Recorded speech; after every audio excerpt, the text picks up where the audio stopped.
I want to thank everyone for coming here today. My name is Kabir Javaid. I belong to the local Muslim community. I've been coming here since day one.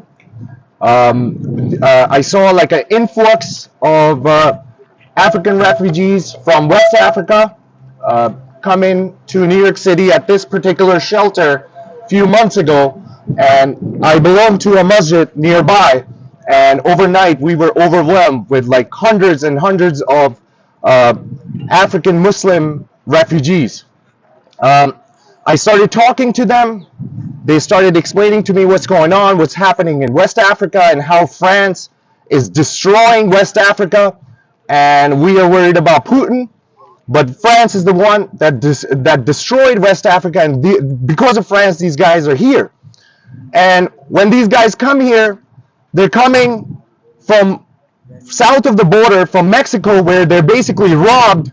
They're brought down to basically their underwear, and they have to wear, a lot of them you're gonna see, they're still wearing their slippers. They don't even have sneakers. They don't have socks. They don't have anything. They get dropped off in Mexico. From there, they come to the border, and from there, the border police picks them up and then brings them to safe cities all across the United States. Now, I am in real estate. I understand demographics. I understand how things work. And one thing I've come to a conclusion is that New York State has been losing a huge chunk of our population over the course of past 10 years. It's been going on for much longer than 10 years. And God has basically given us this gift of willing and capable and able men between the ages of 20 and 40. I mean, look at them. They're more than capable of working. They're more than capable of handling their business. But unfortunately, they're being deprived of basic necessities. Why? Because majority of the resources, first they go to the Ukrainian refugees. Ukrainian refugees, any Ukrainian refugee can go to any Department of Social Services and get full benefits, same benefits as United States citizen. Why? Because Putin attacked them. Not France, but Putin attacked them, and because today's propaganda says that we must go after Putin. So unfortunately for them, Putin didn't attack them, so they don't go qualify for the same resources. Or maybe it has to do with the skin of their color. I don't know. Second tier of refugees are migrants from South America. They are next in line to receive all the resources. Catholic Charities is geared to help them. It's unfortunate, but this is exactly what's happening. There's tiers to the help being provided to the refugees. And then last, at the bottom of the food chain, are these refugees from West Africa. And they're not accounted for. There's zero accountability when it comes to them. And if they say a word, you have a huge squadron of cops that come in and raid the place and then shut them down. And all the videos and all the audios and everything is deleted from their phone, and they're threatened. They're threatened that if they say a single word, they're going to be thrown out on the streets. I mean, what sort of nonsense is this? You know, if you're going to provide resources and help to refugees, then go across the board. Why is a Ukrainian refugee worth more than these individuals? You know, it makes no sense. And this is exactly what New York State is looking for. We need people like them. We need them. That's just the bottom line. I own properties upstate New York. The farms there are dying. They're shutting down farms one after another after another. Why? Because there's nobody willing to do the work. Nobody wants to do the work. Nobody. You know, these people, half of them are farmers. Go put them to work. Look at their bodies. Look how tall they are. Look how strong they are. They can do construction jobs. They can do any type of physical labor you could possibly think of. You know, and the sad thing was, there's a plan to handle this. There's a plan. And I called all the politicians, everyone I can think of. But they all want to blame the refugees. They want to blame the refugees. Why? Because they're incompetent. They can't put two and two together. They can't see the fact that demographically, New York State is losing more people. And not just any people, people from ages of 25 to 40. The prime age individuals that are going to be contributing in taxes for decades. Refugees are a solution, all right? They're a solution, they're not the problem. They are going to contribute for the next generation. They're going to contribute for the previous generation. Go talk to our treasury. Look, our social security is running out. Not many people are contributing to our social security. Nobody's contributing towards Medicare. Why? Because the pool of working people is getting smaller and smaller. America is aging. Baby boomers are getting old. What part of that you don't understand? But our politicians are incompetent. They are setting them up for Donald Trump. They're setting them up. They took care of their own people. They took care of the Ukrainians. They took care of the Hispanics. But nobody's owning them. Nobody's owning the West Africans. Nobody's taking care of them. Why? Unfortunately, they are Africans. That's their fault. That's their only fault. That's the only thing I could think of. If you have any questions, I'm willing to answer.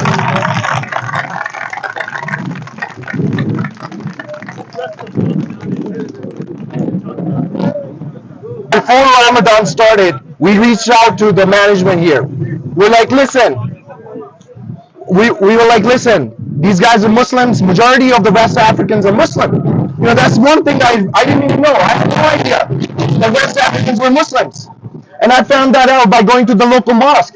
One day we had like 500 of the refugees there. I was like, wow, I had no idea these were my brothers, you know?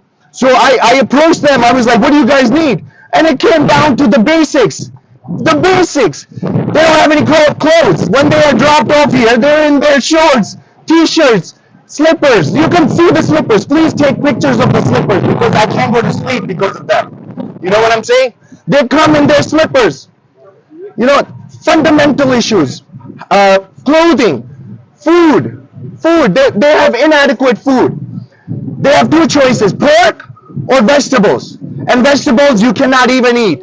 It's like actually a grade below prison food, or actually way below prison food. And my brother Pati asked one of the managers, hey, would you eat this food? He's like, absolutely not. Why are they feeding the refugees the food that they're not going to eat themselves? You know, it makes no sense. Second thing was, I realized they were charging $11 per meal. Local restaurants here for $4 can bring an excellent halal meals for these individuals that they actually eat. And we have a parallel meal system going on outside the shelters because we have no way of getting access to the shelter. And you're the witness to it. You saw how they kicked us out. And they don't want anybody outside coming in. Why? Because they have that thing on lock. It's like a system there. You know, they know what they're doing as far as the funds is concerned. So I was very disappointed with the type of food that they're being fed. They have either a choice of a pork or vegetables, and vegetables are inadequate. And how long are you going to eat those vegetables for? It's the same exact thing every single day. How long are you going to last? They had a riot. They actually had a riot inside. Nobody knows about this. You'll never hear about it because they made them delete their footage. Over food in the middle of Ramadan. These guys couldn't take it anymore. They were fasting the whole day and they were promised halal meals, and guess what? The same exact garbage all over again. So it's like fundamental issues we're dealing with. Clothing, food, and then shelter. Unfortunately, there's a system in place for Ukrainians and Hispanic refugees. No Hispanic refugee stays here more than 2 months. These guys are here. I know a few of them that have been here for 4 months now and counting. There's no system. There's no accountability for them. And when the Muslim organizations ask them, hey, make us the same, give us the same credentials as Catholic charities like ICLI and then the local mosques, they have all the mechanisms in place. There's no funding for them. The funding only goes to the people that they know, that the system is already in place. So they don't want to break the status quo that has already been set up. And the status quo, if it was working for these guys, I would have been fine with it. But it's not working. It's not even applied to these people. So that's my biggest issue here. That first of all, there's tremendous amount of discrimination going on, and second thing is fundamental things are not being followed. And the last thing I want to say is housing, shelter. There is a system in place for shelter. I've witnessed it, and it does apply to the Ukrainians. Ukrainians get close to $10,000 per family to find housing. I know that. I'm a real estate agent. I am a landlord, and they approached me with that much money. I know that.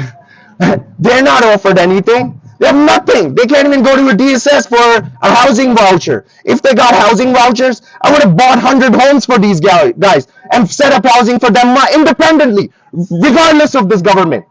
But unfortunately, the government is incompetent. They have a system in place where they all get paid. And, you know, I don't want to go deeper into the corruption part of things. But regardless, there is a big issue, and it has to be tackled. And if we don't raise our voice, these guys this is like a cake for Donald Trump. This is like a cake. Donald Trump is coming to office to basically get these guys off the streets. That's what he's going to do. You know? And they're setting the Democrats are setting them up. That's it. That's the sad part of things. But I don't want to take all the time. I do want you to listen to one of my brothers, Pati. Brother Pati. Sorry, can you spell your name, please, and say it, just make sure I get it right in your title? Kabir. Kabir Javaid. Jav as Victor AID.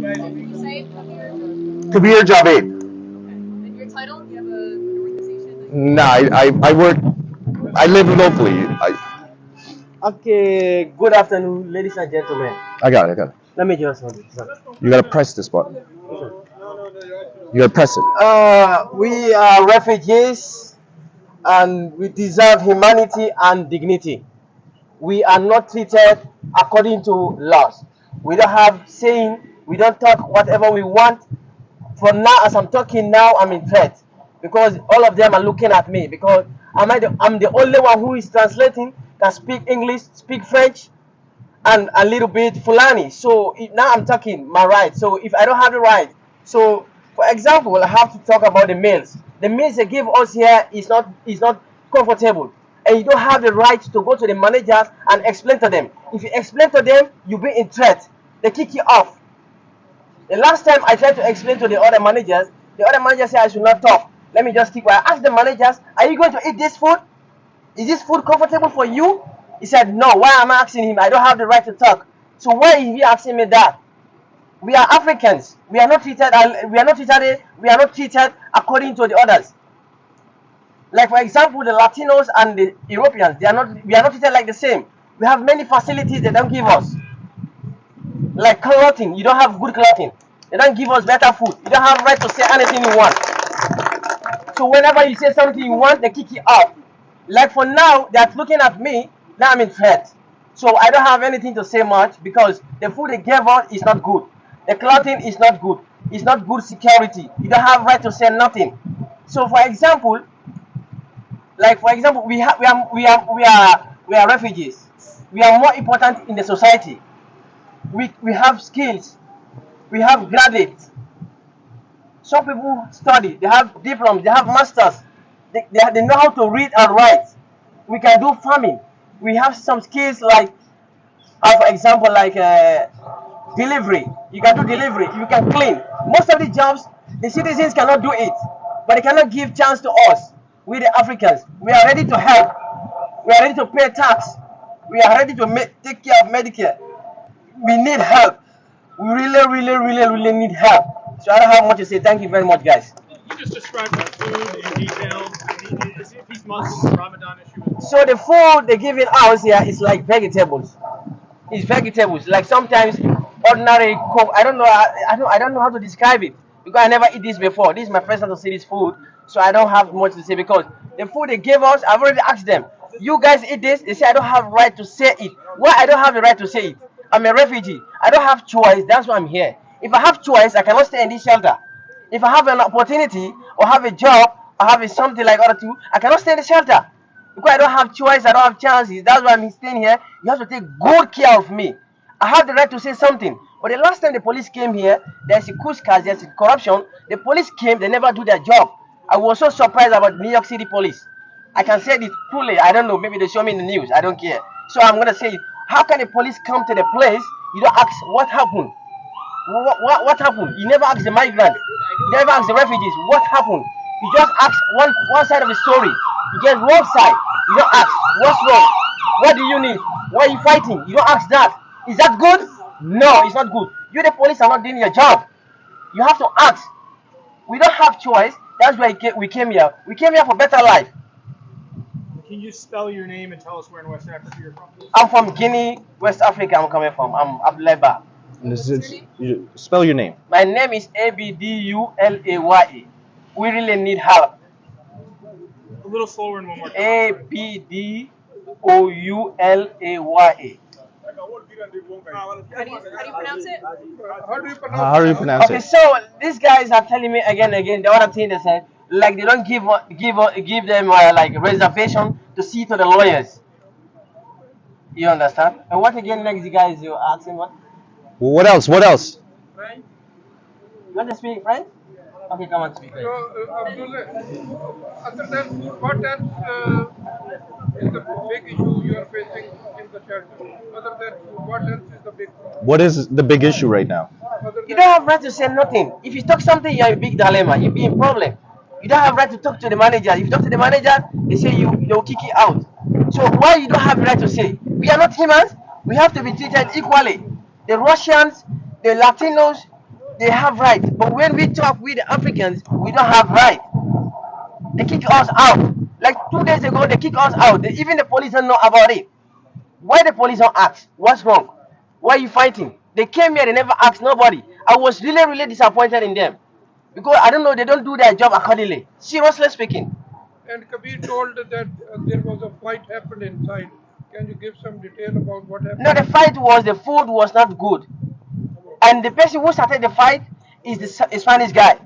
So they come and attack us, the Africans. I know the two guys who were knocking the band on the decks. They knock it. Two of them. Two ladies come for me. They say I'm the leader. He said if you don't take your time, I'll kick you out. Why? You hate me for no reason. I don't have right to say what I want. I never kill you. I never disrespect you. I have the right to say whatever I want. Sir, can you tell us the basis for your asylum claim? Why you came here? Yeah, I came here because our country is in political tension. That's the main reason. Every day we have kuskas. Every day there's strike. There's no good government. In Guinea. Yes. And the type of food you have, is it compliant with Ramadan? Like you're able to eat You it? cannot able to eat it. Even if I show you the photo, you feel bad. Like seriously, if I show you the photo, you cannot eat it. If you want, we'll send you the I will show you the pictures. photo. If you want, I will show you the photo. Yesterday I never eat there because I don't want. If I talk again, I will be in public. They kick me out. How long have you been here? I've been here like 6 months plus. Almost like 2 months in this shelter. How long have you been in the United States? I've already been in the United States 7 months plus. I need 2 more migrants to speak. Oh, he's doing a good job. Just let him do it, okay? From Guinea, Senegal. From Senegal to Turkey. To Turkey. Some people transit to Panama. Some people transit to El Salvador. Some people transit to Colombia. And what was your route? We are targeting to Nicaragua. We take the road. We use the bus. They rob us. They took all our valuable stuff. They took all our money.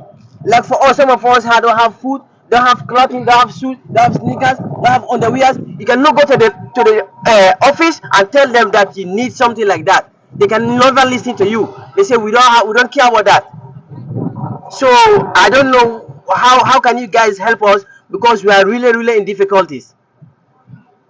Thank you so much.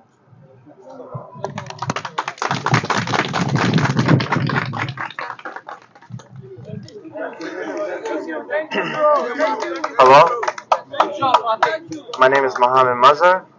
Me and a couple other people who are local youth come to this area to volunteer on a weekly basis, provide clothes, provide food, and while we do have a good number of people on the ground, we do not have enough supplies. Especially now in the month of Ramadan where people have to fast from sunrise to sunset. Come sunset, there's not enough food for everyone to eat, and the food that is being distributed isn't even halal. So when the refugees get the food, they have to say to themselves, do I sustain my health or do I stay true to my religion? It's not fair. All we ask is we just need more help and support. We're all here. We're all humanity. We're all on the same planet. Let's help each other out. And one last thing, this was organized by the local community. No organizations, just us, the people. Can you spell it your first and your last name? Spell it. MU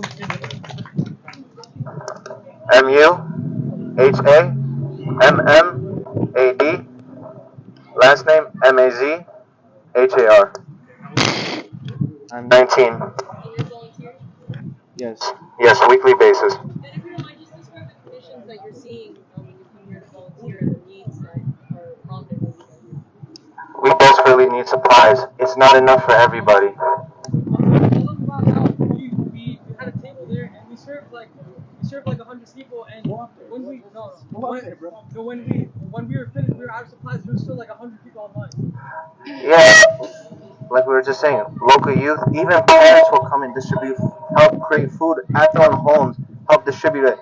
But by the time we're out of food, there's still hundreds of people still waiting online, waiting for some sustenance. It's not enough. We need help. I'm sorry. What is maybe migrants? What is the meal schedule? If people are fasting during the day, meals being served before sunrise and after sunset, or during the day. What's this? Perhaps the gentleman can give you Haque. When are meal times? During Ramadan, what time you wake up and they feed you? In the morning, 4 a.m. they gave us food. Sometimes it's good, sometimes it's not good. But by right, they're supposed to ask the Muslims because we are the majority. 90% of us here, we are Muslims. We are from West Africa. 90% are Muslim. 90% in the shelter here is a Muslim. So they have to listen to us. Even after Ramadan, sometimes the food we are not able to eat it. You don't have right. Where do you live in this building? In this white land? So we have right to say whatever we want for the short time of the prayer they give us, because they give us every 30 days you have to renovate. We just stay 30 days. After 30 days, you have to renovate. So by this Ramadan, they're supposed to give us chance. They ask us which food we need, because we are starving for the whole day. We are starving for the whole day. They're supposed to ask us which type of food do you guys need. In the morning, 4 o'clock in the morning, they have to ask us which food do you need. How can you give somebody food without meat, without fish, without chicken? Can you do that to yourself? You cannot do that. Why do you have to treat people like animals? It's not good. Sometimes the food they gave us is so terrible. Even like 2 days ago, I never scan it. If I fall down there, maybe they tell me I'm sick. So many people fall down, get emergency, fall down here. People pick them up. Maybe it's hunger. You don't have right to say it. If you say it, you'll be a problem. So you don't have right to say speech, whatever you want. I'm sorry, we have to end the press conference right now. Have a good day, everyone. Spell his first name one more time, please.